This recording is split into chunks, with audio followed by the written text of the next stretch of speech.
You know, when we think about cybercrime, we usually picture a fight between code and firewalls, right?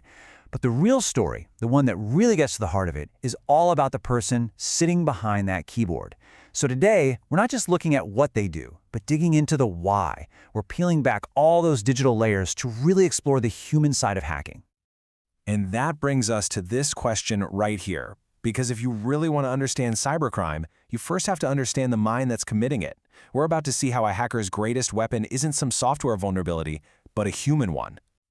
So, how do we do this? Well, there's a whole field for it, And it's called forensic psychology. It's this really fascinating area that connects the study of the mind directly to the legal system, helping experts get to the bottom of the motivations and behaviors behind a crime. It's all about the why.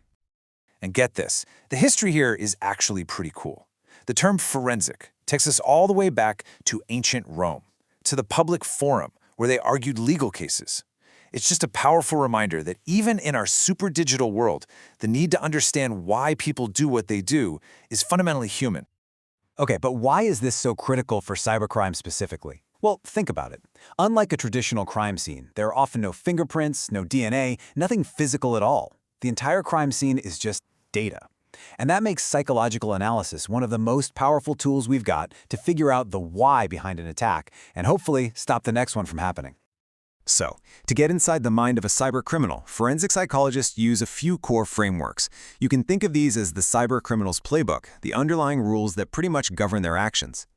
We're going to break down 3 major theories that help explain how and why cybercrime happens. Each one gives us a completely different lens to see the problem, from how hackers actually learn their skills to how they pick their targets in the first place. First up, we've got social learning theory. And the big idea here is pretty simple. Hackers aren't born, they're made. People learn how to act by watching other people. And if that behavior gets rewarded, whether it's with money or status or just a thrill, they're probably going to copy it.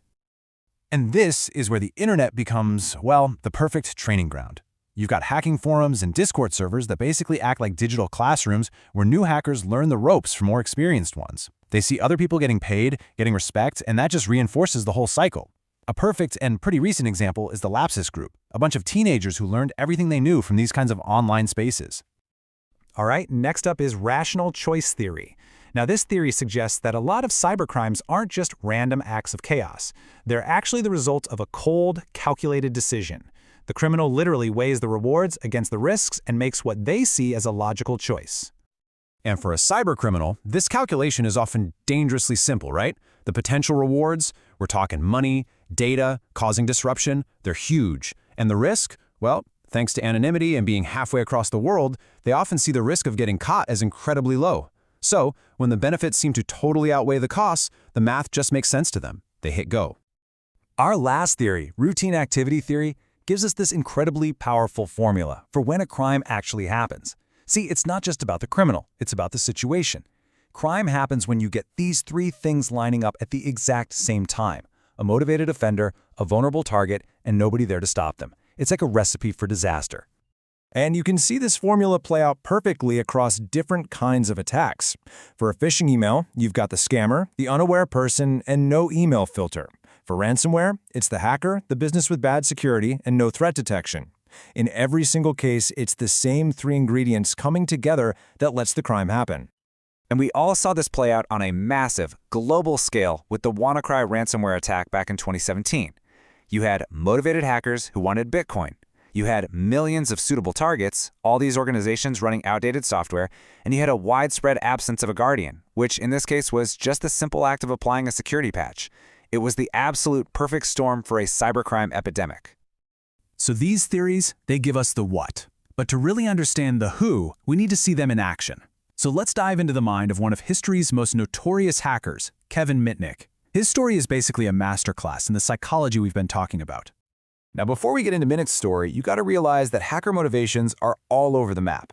On one side, you've got the financially driven criminals. They're calculated, it's a business. But on the other side, you have people driven by something more personal, the thrill of it, a need for power, or even revenge. And those hackers, they're often way more impulsive and emotionally driven.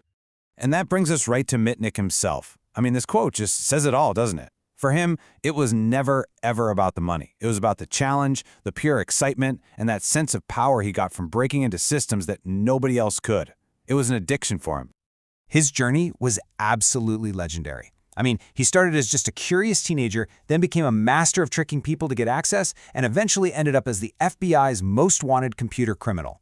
And then, after serving his time, he famously turned it all around and used those incredible skills for good, becoming one of the world's top security consultants. So what was Mitnick's most powerful tool? It wasn't code. It was social engineering. He figured out how to exploit basic human trust, our curiosity, and our fear. He could get people to just willingly hand over their secrets. He wasn't hacking computers. He was hacking the human mind. So when you break it down, his psychological profile really tells the whole story. His high intelligence let him outsmart massive corporate defenses. His manipulative personality let him persuade employees to just give him passwords over the phone. He was a classic thrill seeker, hacking purely for the challenge, and his insane persistence meant he just never gave up. That combo made him a legend.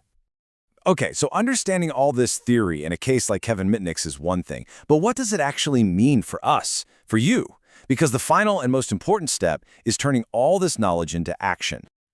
Let's go all the way back to that simple formula from routine activity theory. Cybercriminals are looking for easy targets where there's no guardian. And here is the most crucial point of all. In your digital life, you are the capable guardian. You have the power to break that formula and disrupt the criminal's plan. And here's exactly how you do it. Each of these simple actions directly messes with the criminal's playbook. When you update your software, boom, you're no longer a suitable target. When you use strong passwords and two-factor authentication, you become a much stronger guardian. And when you're skeptical of those urgent, emotional emails or texts, you're resisting the exact same social engineering tricks that Mitnick perfected. So, we've looked at the psychology, the theories, the real-world tactics.